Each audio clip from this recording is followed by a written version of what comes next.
I'm Benjamin Hall, and I'm searching for heroes.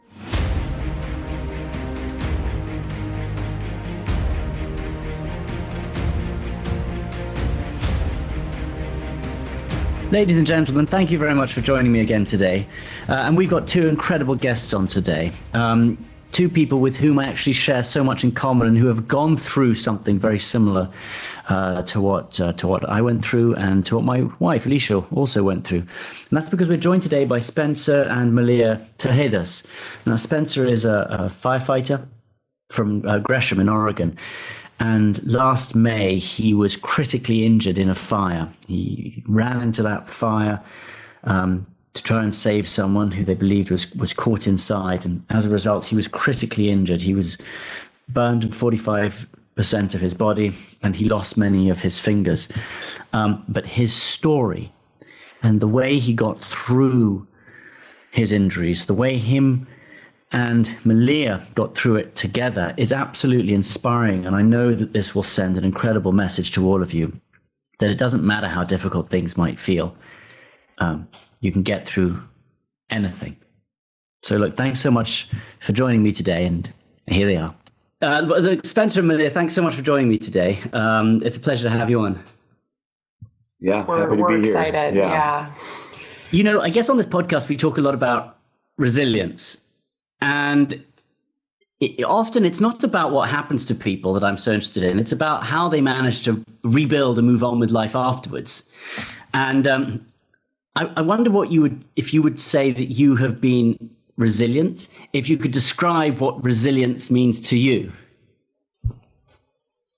At its bones, it's resilience to me is that ability to build back to whatever now we consider our new normal, or fighting through adversity, given challenges, ours being trauma and tragedy, really.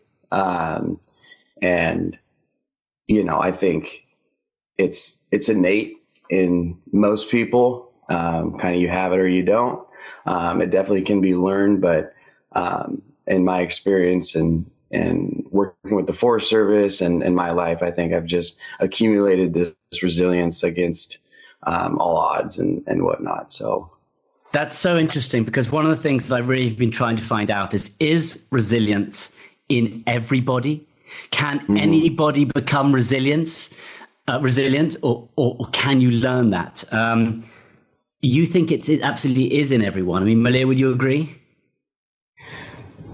I would, but I also think, what I've seen in him is, and this is like when he first had the accident, I said, he's the best person for this to happen to, because he's going to be the best at getting better. And that held true. And I've watched him in his recovery and just the way that he's handled this massive loss in his life, not just of fingers and like physicality, but just like accepting a new normal in his future and wondering, there's so many questions about like, what does that look like now? But I've just watched him do it. Resilience is probably the best word I could even use to describe. He's extremely, he's able to live in the moment, which is one thing that I think has made him, really resilient in terms of some of the dark places that you can go, right? He really focuses on the now, and he's always been that way. So, I mean, yes, in answer to your question, I think everybody has it, but then I look at somebody like him who lives in the moment, who pushes himself to the limit every time.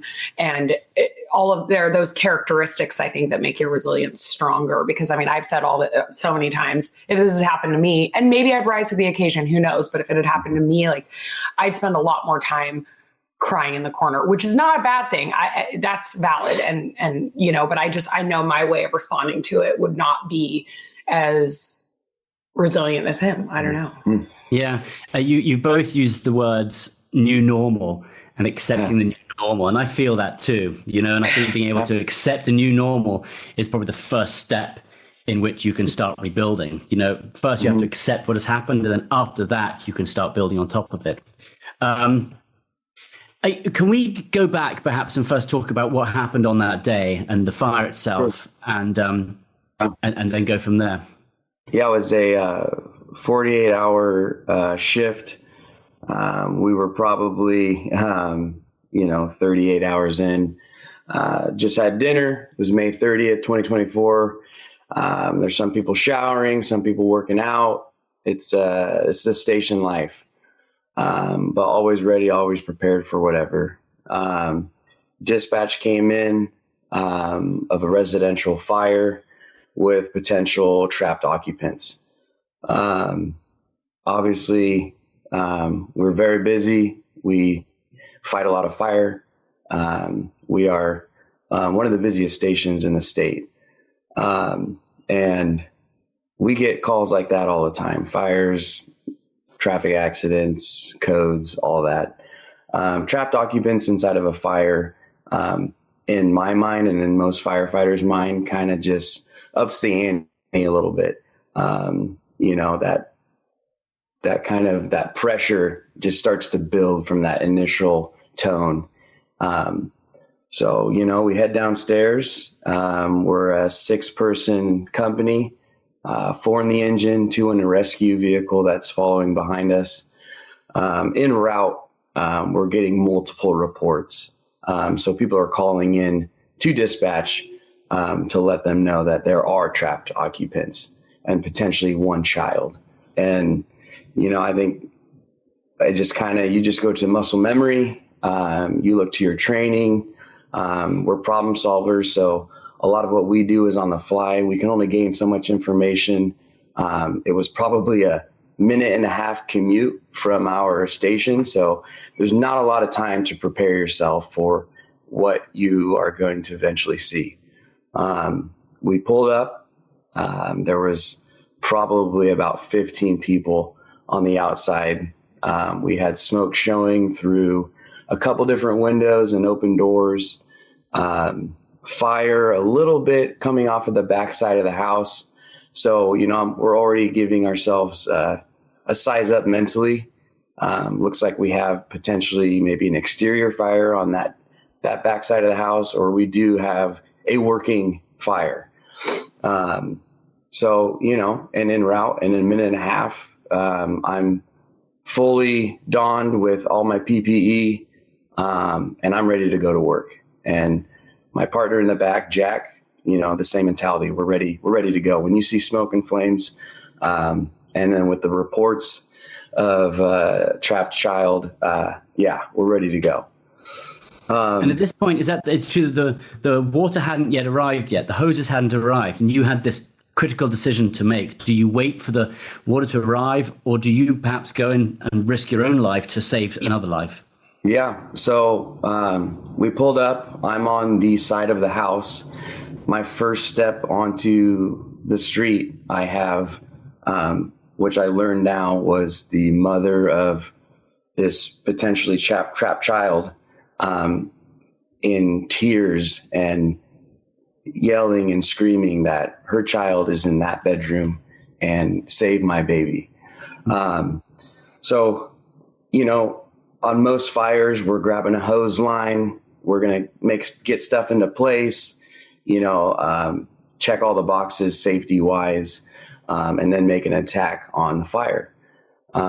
We do have such thing as a rescue mode. And it's, if we have reports of trapped occupants, we are able to do things that we wouldn't normally do on a fire. So my split decision, I mask up. Conditions were smoke eye level, pretty wispy and gray. I had worked with my captain for 2 years, and, we had that kind of bond and trust. He knew my capabilities and abilities and trusted my judgment. I went into the front door. I could see the glow down the hallway. My initial size up, I'm kind of trying to gain as much information as I can. Look down the hallway. Maybe somebody made it to the threshold of a door and then collapsed because of heat or exhaustion or smoke inhalation. So I didn't see anybody at the threshold. I saw the bedroom that we were going to search, and I was looking for conditions of the fire if it was safe for us to go in. Because I was already formulating an idea that we're going to go in, no hose line, we're going to search one bedroom, and then we're going to go out. Or by the time, minute, 2 minutes, 3 minutes in, you're going to have 2, 3, 4 other engines right on your tail. And we kind of fall in suit in what jobs need to be done. And water on the fire is one of those. But so I went out back to the front door. By that time, my partner Jack was masked up, ready to go inside with me. I took a look at my captain. We kind of there was no nod. It was just, you have to trust me sort of thing. I told Jack, one bedroom and we're out.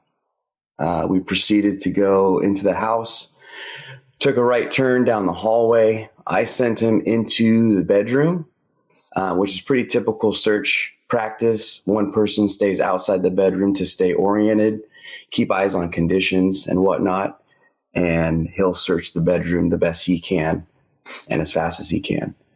I sent him in. I went down the hallway to check the other 2 bedrooms, just a quick glance.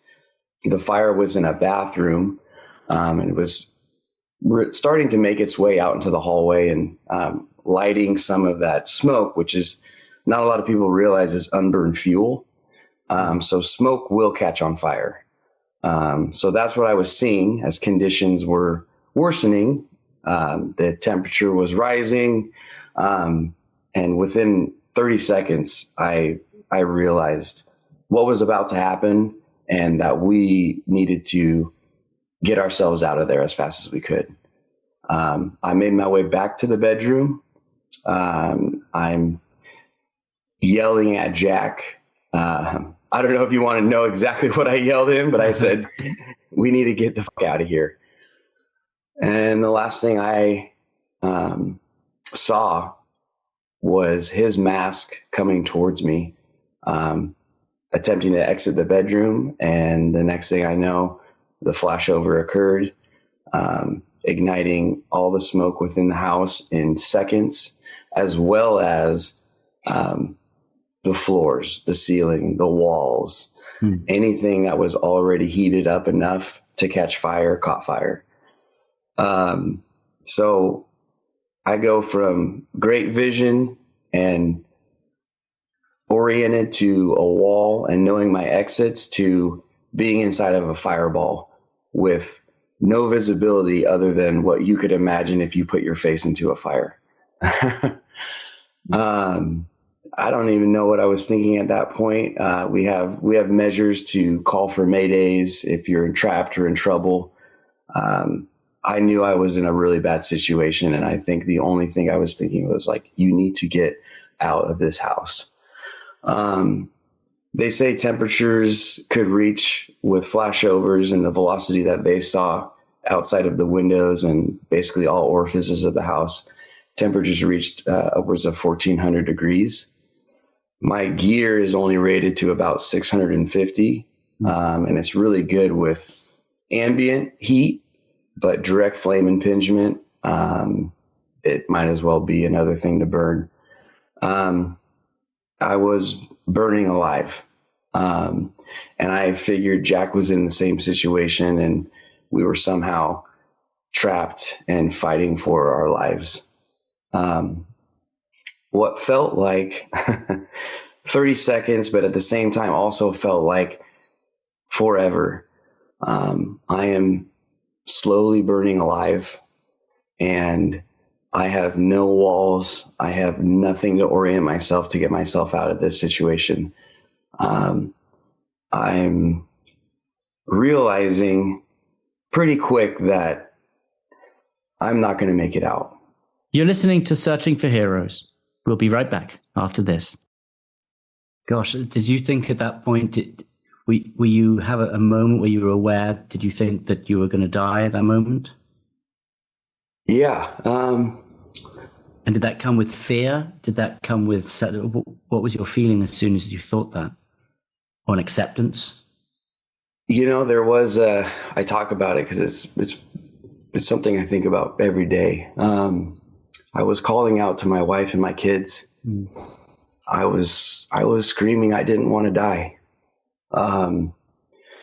I had this quick flash, and I talk about it, and it's just ingrained in my brain.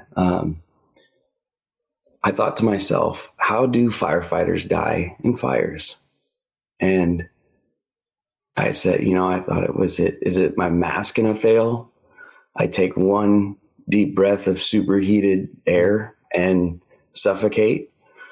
Do I just basically melt away into the floor?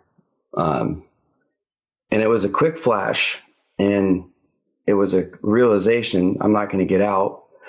I'm just going to take a knee and let my body and myself succumb to whatever is going to happen. And I'm very thankful it was a quick, fleeting thought.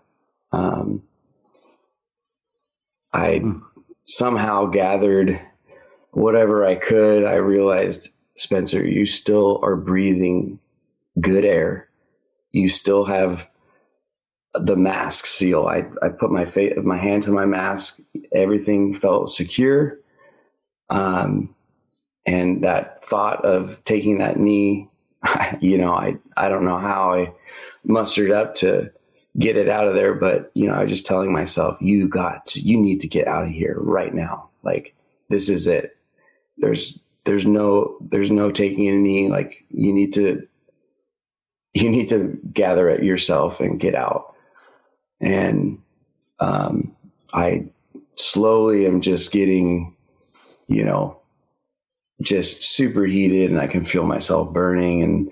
And then I'm kind of in this crouched, not on my knees, but, in this little small kind of fetal position, but I'm walking and I'm taking these steps, and all of a sudden I'm hitting walls, and I'm feeling like I'm bouncing back and forth, and to what now I can only imagine that was me going back into the hallway. And somehow, I made it into a bedroom, which I didn't know where I was. I saw light or night light through thick black smoke. And it's something that we see as firefighters all the time in fires like that. You can see night or daylight coming in through smoke. And that kind of gives you an idea of, okay, that could be a door, that could be a window, that could be a hole or something. It's my memory from there is little blips, but I saw that window, and that was salvation for me. You went straight for it. I jumped out of the window. Thankfully the window was already busted out. I rolled out of the window flat on my back into the front yard. And I realized I'm in the front yard. The engine's right there. I see kind of this emergency light, chaotic scene. I look to the front of the engine, and I say, if I can make it there, people are going to see me. People are going to hose me off, because at that point I thought I was actively on fire, and I needed water on my body because I am burning right now. I got to the front of the engine in that same crouched kind of fetal position, because all my gear was so restrictive from burning. It was turning into, non-pliable, what you think regular material of like your t-shirt or a jacket would be. It was just crisp. And it felt like I was there for another 5 minutes before anybody saw me, but I think it was pretty quick. I could hear people gasping. That was one thing that is kind of ingrained into me as well. People seeing the image of me just completely black, and you train for moments like that, but for someone to see that, they had no idea I was in there, and they're trying to cut the gear off of me. I'm coherent. I'm yelling at them to not touch my hands, because for whatever reason, my hands felt like the worst pain, the worst feeling. And I had this like just weird feeling that, yes, my gloves have melted to my hands. And it also felt like my boots melted to my feet. Everything else, my whole body just felt like kind of vibrations. They strip off gear. There's already an ambulance there because there were reports of the child. So they get automatically dispatched. I'm put onto a gurney. I hear voices of fire paramedics and my friends that I can recognize voices of, we need to get this guy out of here. We know exactly where we need to go, and we need to go now. This isn't a hang out, try to medically stabilize this guy. It's all hands on deck, and we need to get to the hospital now. And, my vivid memory of the fire goes straight into that ambulance. And I remember them drilling into my leg to put pain medications into my bone marrow. It's called an IO. So they basically drill into my bone to access. That's the quickest route, aside from an IV, because my arms and everything else where they could have put a needle was not available with the burns that I had. Did you feel the pain throughout, or was adrenaline? And I asked because I remember not feeling the pain, when I felt it later, but were you feeling the pain throughout this? No, and it was kind of weird. I just felt like this vibration sensation across my whole body. I was looking at my friend Brent Stewart drilling into my leg, and for most people, we do that and they are screaming in pain, and it'll make, a 300-pound man fall to his knees, and it's just not even fazing me. Incredible thing that how the mind manages to divert from the pain in that place, because it just has survival is all the brain is thinking. Survival. It's nothing to do with feeling or anything else. It is survival. And that's what you needed to get to, was in the house there. Nothing else mattered but survival. That parasympathetic fight or flight. That was it. Yeah. And as I'm going into the ambulance and the ambulance ride, all I'm thinking about is, did Jack make it out alive? And, what are the conditions? Like, was there a child? I wasn't concerned. I wasn't in pain, so I didn't, feel concerned with my well-being. It was, did my partner Jack make it out? And for whatever reason, they couldn't tell me, or they were saying, it's going to be okay, buddy. We'll get you okay.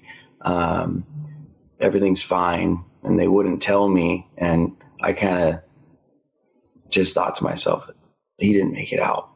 And that was one of the last things I was thinking about before they sedated me.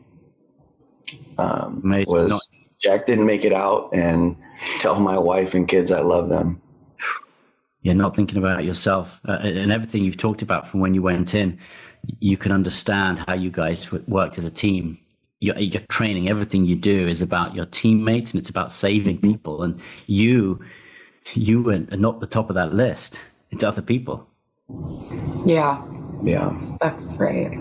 It's incredible how much you remember from that day. And is it something that you think about a lot now? Do you ever sort of go back there? Do you have flashbacks about it? Is it something that is still close to you? Almost every minute of every day. Physically, with the amputations to most of my fingers, it's a constant reminder. There's other things, triggers and flashes and images and memories. And, initially they were really hard. And I don't think I had the tools to even conceptualize like what had happened. It felt so distant, but so near at the same time. And, mentally with therapy, getting to a spot where those images and flashbacks don't scare me. don't haunt me. You know, I don't have nightmares. It's a way, almost like an acceptance into my grieving process of all this. And however many times I've rolled through cycles of grief, you know, that part of it, I have, you know, really looking back on it, nothing but gratitude, and that things could have been a lot worse. And yeah, I'm and here. That the recovery is such a winding road, ups and downs. And, you know, when was the first time you were suddenly aware, when you were sort of conscious again, you were in hospital and you became aware of your injuries? And what was that point like? You know, it was 3.5 months later. And I think with most burn injuries, they say 6 to 8 weeks. And then you can go into therapy, depending on the severity of the burns. I had amputations, so, you know, let's extend that maybe another couple weeks. But I got really sick while I was in the hospital and was basically dying of lung failure. I used to be a wildland firefighter, and you don't wear masks out there.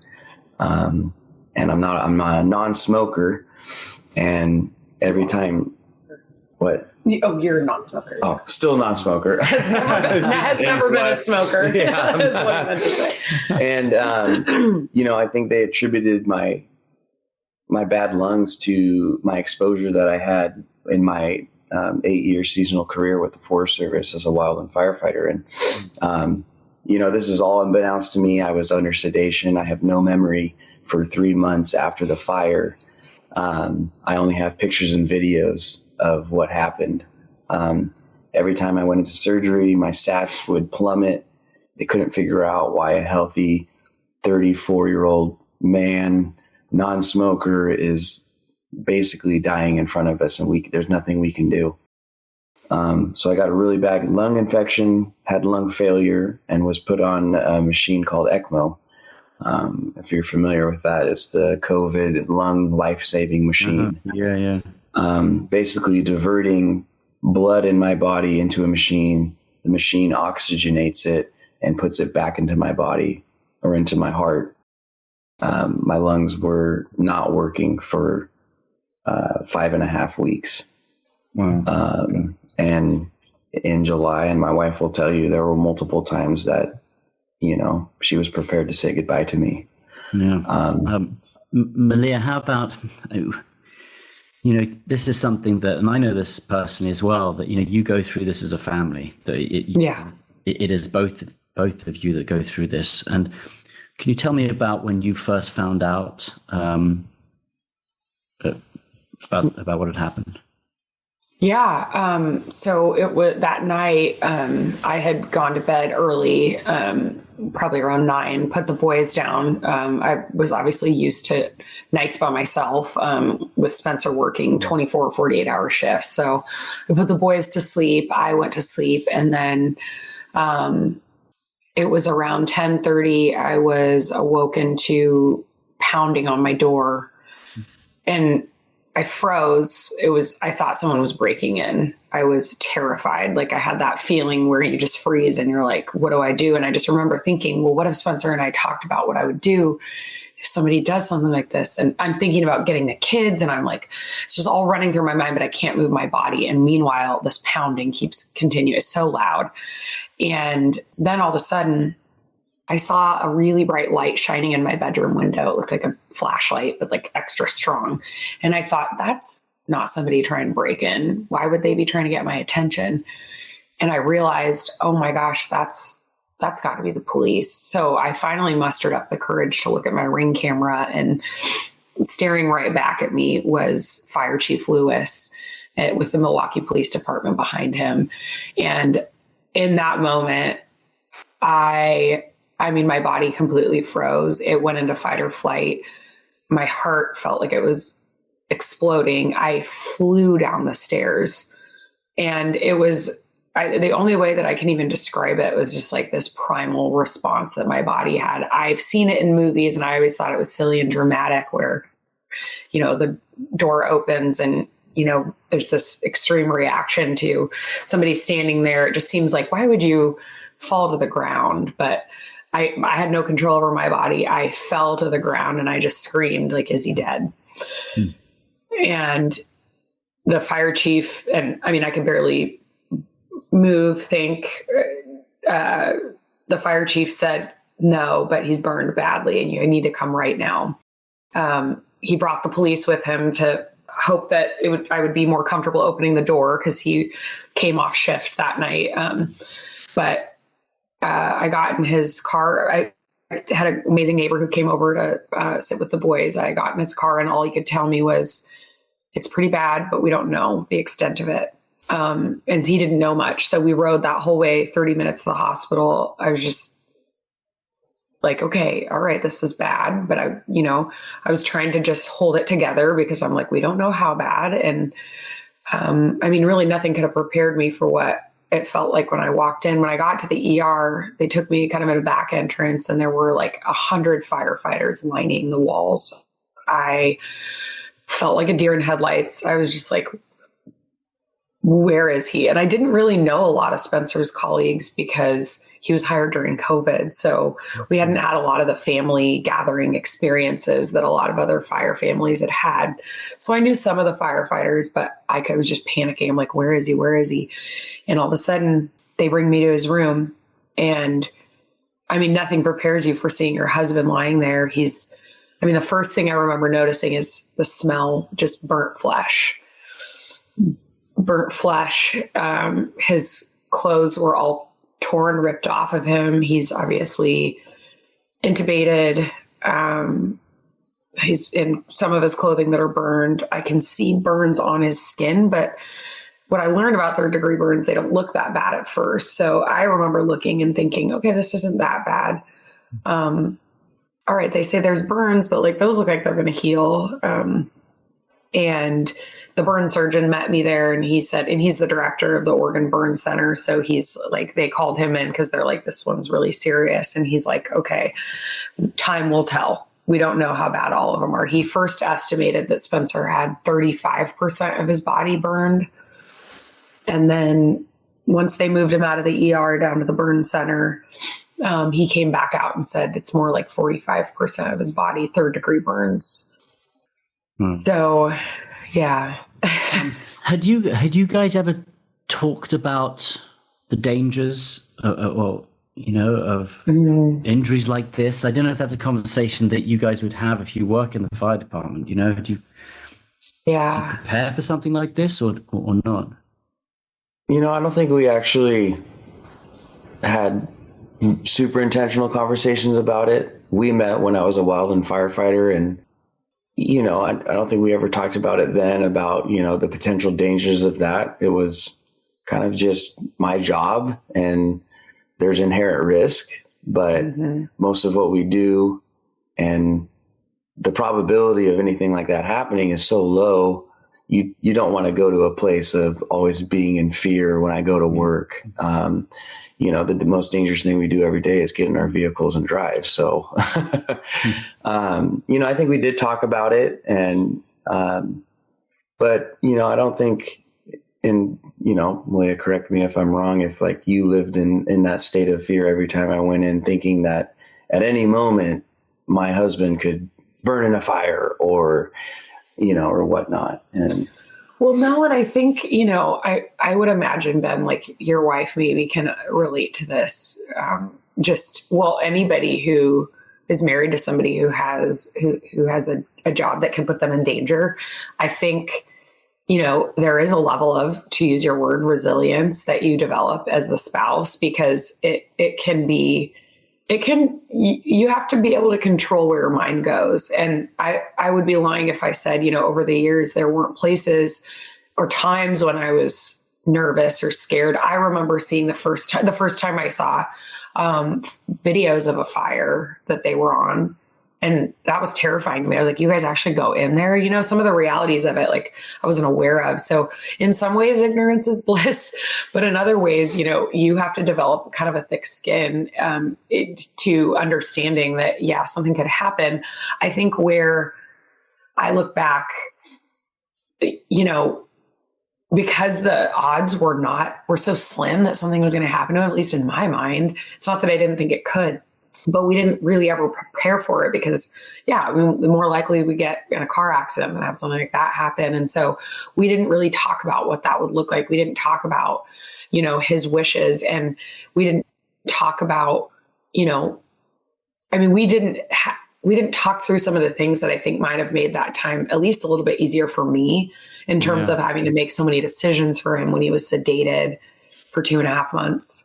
I mean, now neither did my wife, and I never spoke about it either. It was just something that we just knew, you know, we all knew that it was dangerous. We were going out to conflict zones, but never once sat down and talked about it. And Spencer, when did you find out? So when were you conscious again? So when did you find out, say, about that your fingers were going to be amputated? You know, it's funny. I kind of always revert back to talking about how I awoke from sedation, and it's definitely not like Hollywood. And I'm sure you remember as well, or don't. You don't just wake up and, you know, Tim's back and he's got all of his memories, and you know, it's a long drawn out process. And I think it was just about 2 weeks. And I have videos and pictures of me wide awake having conversations, and I just have no memory of it. So this is 2.5 months later, third week of August, maybe even the last week of August, where for whatever reason, I find myself in an ICU bed, and I feel like Spencer's back and my brain is there. And, you know, there were times I have like just very subtle memories of having my trach tube and breathing, and some kind of weird flashes. But coming off of sedation is a process, and it wasn't a while until I actually felt like myself. And I didn't look down at my hands and my burns and was, you know, startled or surprised by what I saw, because I think that 2 weeks of coming off of sedation, I was already prefaced and talked to about my injuries. And I think that was then put into my conscious and subconscious. And when I finally came to, it was already information that I had. Yeah.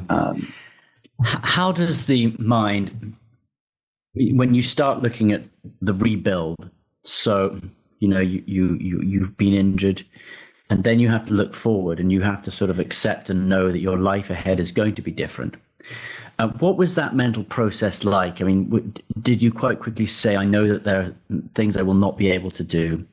Do you accept that and move forward? Like, what was that process like at the beginning? Yeah, you know, at first I thought I couldn't do anything.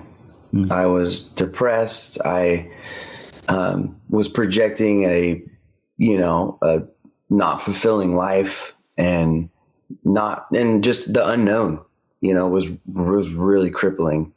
And, you know, I think as Melea described it, being so in the moment and being able to live really most of my life that way, I think I was able to regain that kind of person that I've always been.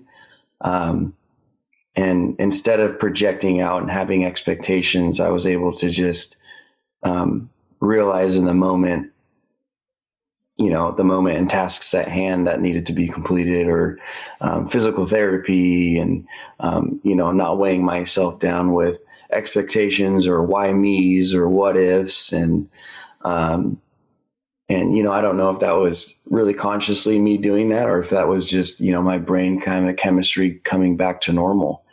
And, you know, I have done a lot of therapy work, and I have tools to break barriers that, you know, come up in my everyday life. And can you share any of those with us?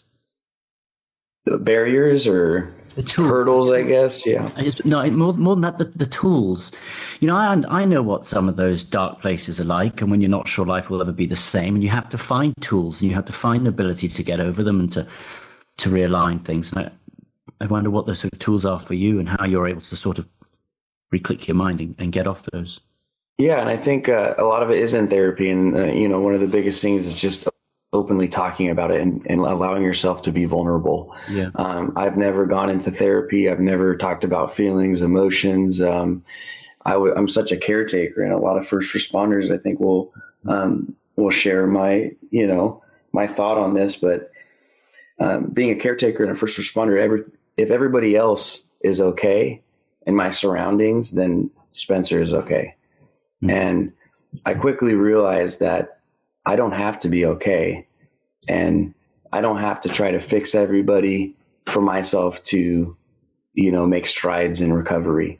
It was self-realization and self-reflection, and really, like I was saying, just openly talking about it, being vulnerable. There's tricks of throwing your body into out of fight or flight. One of them being you can pop a warhead in your mouth, and while you're salivating on a sour candy, you don't have the ability to be in that fight or flight mode. Yeah. And it is a tool. So, which is interesting.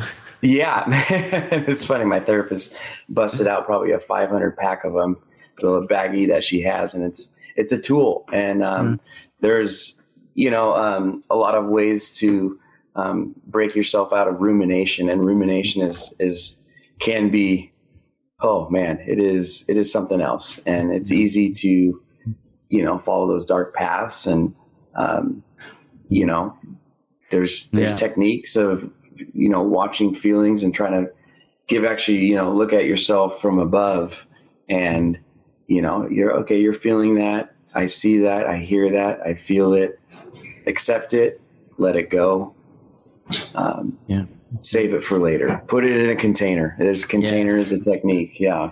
Melea, I mean, you must have, I know that everyone focuses on, in my case, the person who was injured and how they're doing, but, this changes both of your lives. And I wondered how were you able to think about just about Spencer and his recovery, or were you also aware that your life was going to change, and how do you balance, understanding what's going to happen and changing your life as opposed to Spencer's life? Well, that's a great question. I mean, I think in the thick of, the hospitalization, it was 4 months of just every single day, all I thought about all day in and day out was Spencer and the boys. My heart was always really torn, because if I was at the hospital, I was missing my kids. And, if I was with my kids, I was missing Spencer and feeling like I needed to be there. So it was torture for those 4 months, just feeling so torn. But it really filled all of my time thinking about those things. And then I was also managing, all the firefighters and, some of the, PR. I mean, there was just so much happening that it didn't really give me a lot of time to think or worry about the future. I mean, what I worried about during the hospitalization was Spencer's, how he was going to feel about, and, like I said, I really felt confident. He's so strong. And, I wasn't really that worried about it, but, knowing for 2.5 months that he lost a number of fingers, and knowing that he didn't know that yet, that was hard. Carrying that and wondering, how is he going to respond to that? How is he going to feel? Is it going to crush him? Is he going to want to go back to work? All these questions I had, not being able to talk to him about it. But then, as he got closer to coming home, one thing I didn't anticipate was I had a lot of anxiety. And, I think everybody was, of course we were all thrilled for him to come home. But I couldn't figure out where those feelings were coming from. There was a lot of stress and almost panic. I was like, what is going on? And why am I feeling this way? And I think, there was certainly fear of how he was going to feel once he was in that home setting. Mm-hmm. About, I never worried about my own life, because I know him and I knew he was going to make the best of whatever happened. I mean, I know, I would think, of course, there's a possibility he never goes back to firefighting. There's a possibility he'll need a different career. There's a possibility he won't be able to do certain things for the kids like we had planned. But all of those things, I was like, well, I'm not really worried about that. I wanted to make sure his mental health, I was worried about his mental health and how he'd feel being such a physical person, having a physical job, all of these things just kind of being slowed down. That was my biggest worry. So, I mean, even to this day, like I've still never felt like the injuries from the fire will define our future. That's never worried me. I think especially now as time has gone on and I've seen how amazingly he's adapted to life without most of his fingers. I mean, and I knew he would, but it's just like he came out of this the way that I thought he would, where he's just making the most of it. There were so many times where we thought he wasn't going to be able to do XYZ thing, and he's defied all those odds. And that's just the kind of person he is, and I think that's the definition of resilience right there too. Like he's not giving up at any point. He's pushing through. And, so I guess in answer to your question, I don't worry too much about how my life is going to be different. We just are different as a reality. We're both very different. Yeah, that's funny. That's exactly what my wife would say as well. Amazing. Oh, interesting. Yeah. We'd probably really get along. I'm sure you would. Yeah. We'll be back in a moment with Searching for Heroes. Can you tell me a bit about, of course, your two kids as well, and what it was like first breaking the news to them, and how old were they at the time, and then what the discussions have been with them, through this? Oh man, yeah. So William is 4. He had just turned 4 when the accident happened.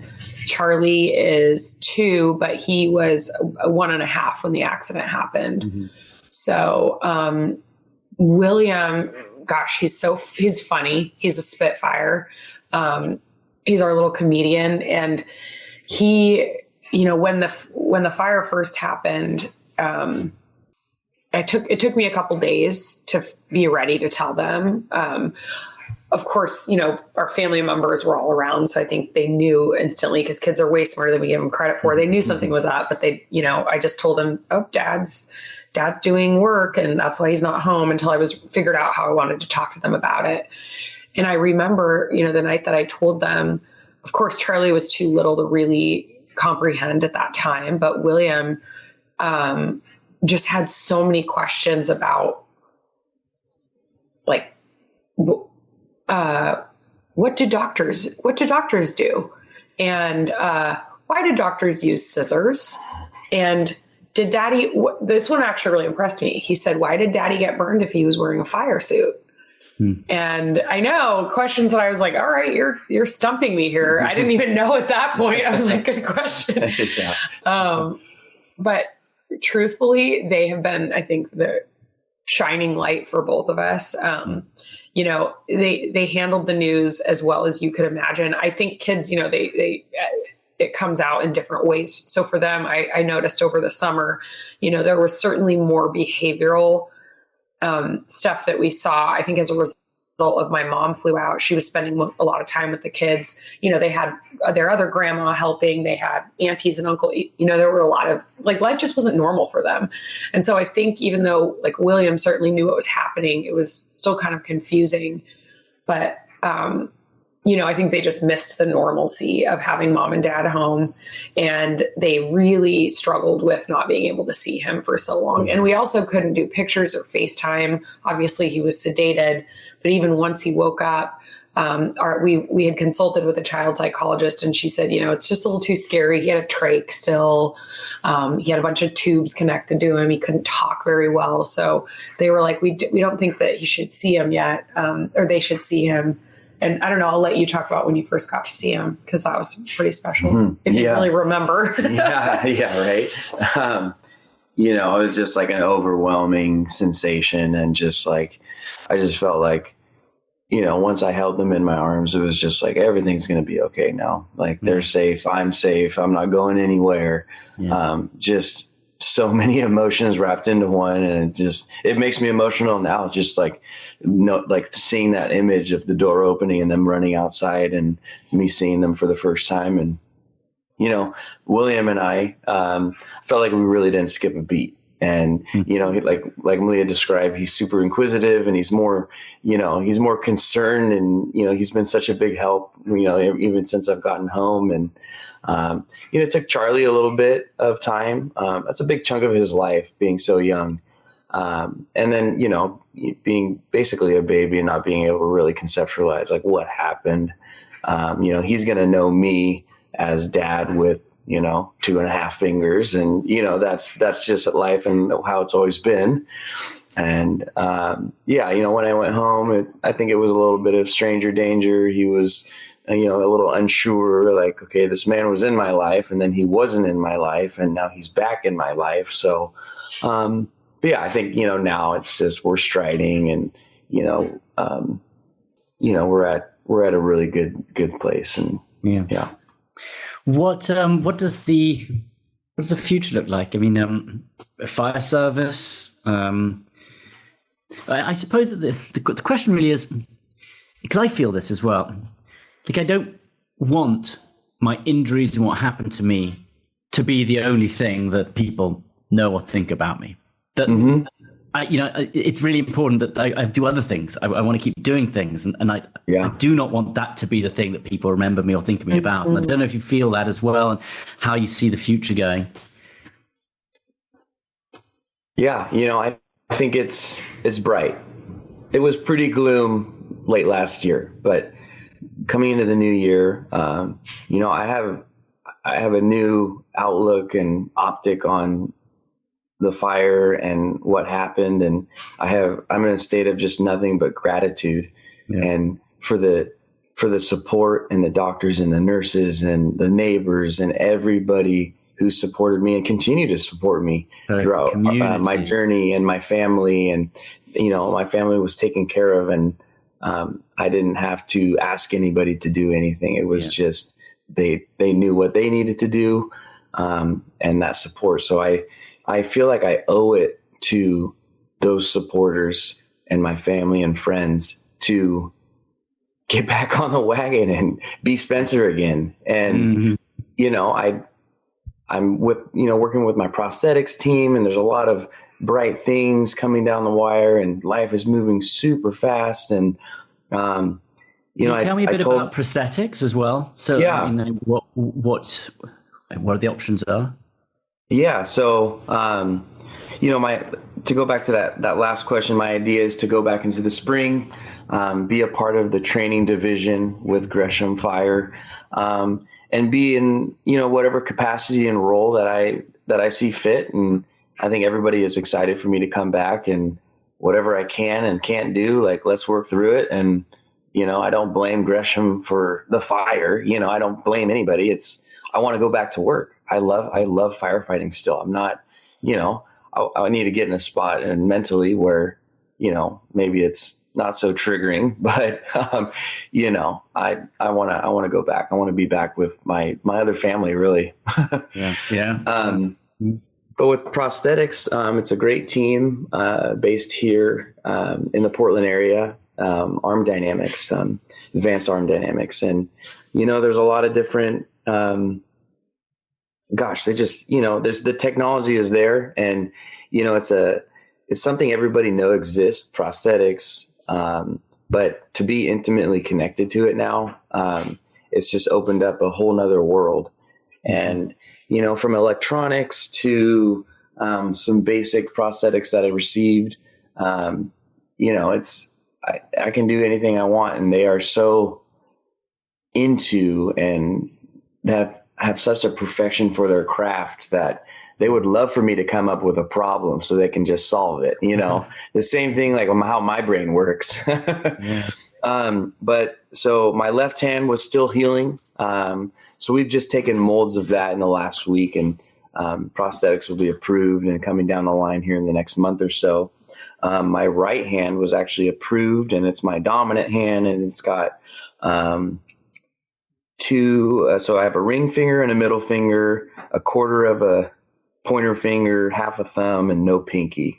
So I have actually a lot more. I mean, maybe we'll share pictures, and you can. It's hard to describe. Yeah, But I have a lot more going on the right hand than the left, and they were able to do some amazing work.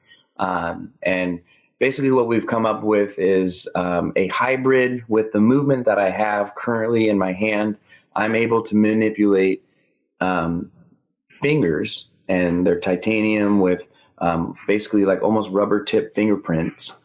And, you know, I can make an A-OK sign, or I can grasp something. I can, the two fingers that I have that are left, I can't bend them like a normal person could. So they've allowed me to be able to grab items and use the strength I have to basically have my pointer finger and thumb back. And you don't realize until you don't have them how much you use and manipulate items and things. And I mean, I think our fingers are one of our greatest assets, and that sets us apart from any other animal, you know? But yeah, it's a bright future in that regard. And, you know, putting on the prosthetic for the first time, and it's in its final iteration, I just had a small glimpse of, you know what, maybe I can do this. Maybe I can come back. Maybe it's not so impossible. Yeah, it's a great moment. And it was pretty exciting, and it was a pretty awesome feeling. But yeah, it's all really great stuff, and it's all exciting technology. And, you know, the team there at Arm Dynamics have been nothing but great to me and for me, and, you know, another extension of my family. Yeah, well, exactly. So, working with them forever, I suppose. Yeah. I suppose to maybe to finish up, I don't know if just for people listening, Spencer, you could just, if someone is going through something that's difficult, you know, and if someone is uncertain about the future, I can't imagine there's anyone better than you to sort of give them some kind of advice or direction, or just put something in their mind so that they can understand that things will be okay. What would you say to someone? You know, I think that to have expectations and to have goals, and to rely on people, to be vulnerable, to not be afraid to ask for help, and know that a fulfilling life after trauma and tragedy is possible. And I'm living proof of that. And, you know, I've gone back to the Burn Center. I'm going to become a certified volunteer for them, because I feel like I have a story to tell.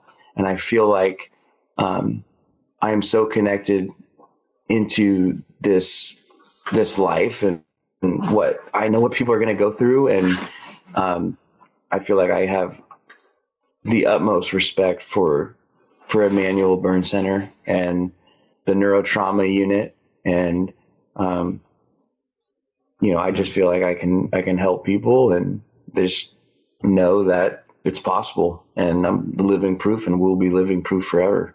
Yeah. Melea, how about you? What would you say also, not just about getting through things, but about being there to support someone as well, and having to get through this together? What would your advice be to people? Oh my gosh. I mean, absolutely, vulnerability, leaning on others is so important, but also finding something that you can focus on when, and something that you can lean on when the times get hard, because they will, and things, you know, what somebody told me right at the beginning of this is, they're like, recovery is not linear. You're going to go through ups and downs. And that's exactly what happened. There were some times when I just felt like, okay, we've got this. We're flying through. Other times when I was at my lowest lows. And what I found, you know, I leaned on my kids, and just that kept me moving. But also just feeling okay to ask for help. That was so hard. I think Spencer and I both struggle with that, but just realizing like, yeah, it's okay. I remember the first day of the accident, so many people said, let me know if you need anything. And I just wanted a coffee, but I was like, oh, I don't want to bother anybody to bring me a coffee, you know, but what I learned throughout this is it really helps other people to help me, to help our family. You know, it helped others feel connected to what was happening. Give them purpose in a situation that they have no control over. Exactly. Yeah. And the smallest thing, just saying, yeah, you know, I do want a coffee. Yeah. Could you bring me lunch? You know, can you pick up my kids from school? To help.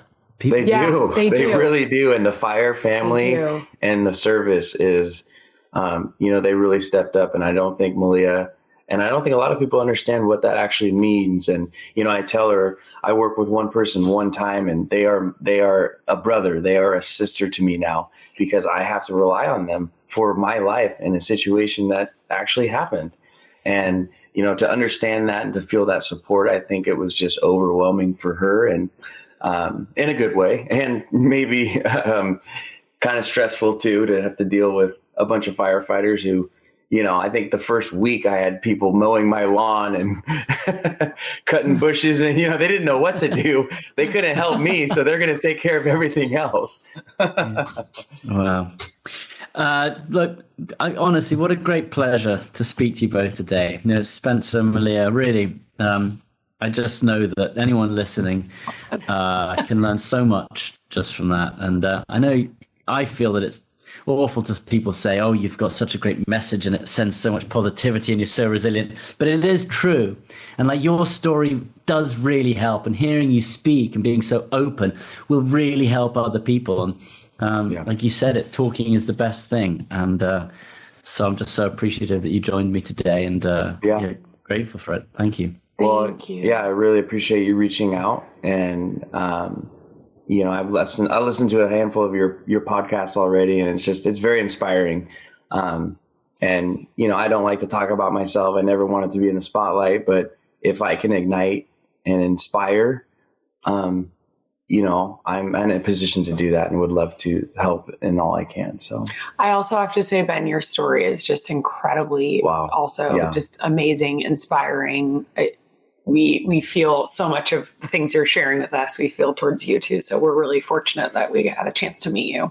It's funny. There's so many things that you have said today that feel so similar to how I went through this with my wife and the decisions you have to take and the ups and the downs and rebuilding, but surrounded by community, you know, a similar sort of job where, you know, there's danger, but getting through it the other side. I mean, so many things are so, you know, similar. So it's been a great pleasure. Yeah. Well, thank you so much, guys, and all the best to you and all the best to your family and your kids as well. Of course. Thank you. You too. Take care. But I thought that those two were simply are amazing. And I felt so close to many of the things they said. I guess both Spencer and I know that these are journeys which have ups and they have downs, and it's about figuring out ways to get through the downs, and bit by bit they disappear. And you can rebuild a new life. And as they said a few times, realizing the new normal. Because I guess when you do go through things, you first have to accept they're happening and realize your new normal. And that's where you build, and you can build great things on the back of them. And like Spencer and Melea have done that. So I hope you enjoyed this week's episode. And I'm sure you enjoyed listening to the two of them talk. And just go out and make the most out of today. That's what we're here to do. And don't waste a second, because each and every one of you has it in you to do great things. I know it. So thank you for joining me again, and we'll speak to you next week. Listen ad-free with a Fox News Podcasts Plus subscription on Apple Podcasts, and Amazon Prime members can listen to this show ad-free on the Amazon Music app.